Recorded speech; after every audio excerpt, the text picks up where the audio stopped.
Mына iPhone 11 кече Бекмат агам утуп алган, мына атынын номерин жарымын көргөзөйүн, аны чалып алып мага сатпа деп жүрөсүң.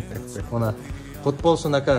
Бүтлөп коюң байкам. Кече бизден эмне сатып алдыңыз эле негизи? Телефон алгам, A54. A54 алыпсыз. Мына таксиге деп эспесин байке.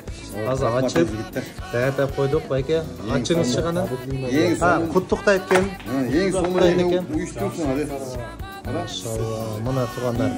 iPhone 11 туугандар. Бул коробкалар менен. Тана байке. Көргөз кой, бетин көргөзүң, элдер көп ишенбеши мүмкүн. Ачың. Жок, аркасы понятно. Ачың байке. Ошону свайп кылсаңыз ачылат. Ана акамназ iPhone'ду колдонгонду пока билбейт, бирок үйрөнөсүз. Туурабы? Ага, эмне кыласыз iPhone'ду? Кандай пландар бар гана iPhone 11ге? Пландар эми 5000 сомго.